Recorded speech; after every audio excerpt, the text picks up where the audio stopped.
সিলেটের জৈন্তাপুর উপজেলা সীমান্ত এলাকা থেকে বিপুল পরিমাণ ভারতীয় চোরাই পণ্য জব্দ করেছে আইনশৃঙ্খলা রক্ষাকারী বাহিনী। আজ ভোরে পরিচালিত এক বিশেষ অভিযানে এই সব পণ্য উদ্ধার করা হয়, যার বাজার মূল্য আনুমানিক ৬২ লক্ষ টাকা।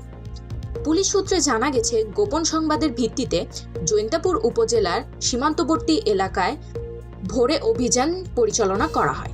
পাচারকারীরা ভারত থেকে অবৈধ পথে এইসব পণ্য বাংলাদেশে আনছিল। আইনশৃঙ্খলা রক্ষাকারী বাহিনীর উপস্থিতি টের পেয়ে পাচারকারীরা মালামাল ফেলে পালিয়ে যায়। অভিযানে বিভিন্ন ধরনের ভারতীয় পণ্য জব্দ করা হয়েছে। এর মধ্যে রয়েছে বিপুল পরিমাণে চিনি, কাপড়, কসমেটিক্স এবং অন্যান্য গৃহস্থালী সামগ্রী।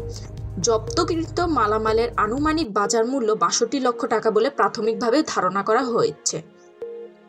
জব্দকৃত পণ্যের বিষয় সংশ্লিষ্ট আইনে ব্যবস্থা গ্রহণ করা হচ্ছে। এসব পণ্যের মালিক বা পাচারকারীদের শনাক্ত করার চেষ্টা চলছে।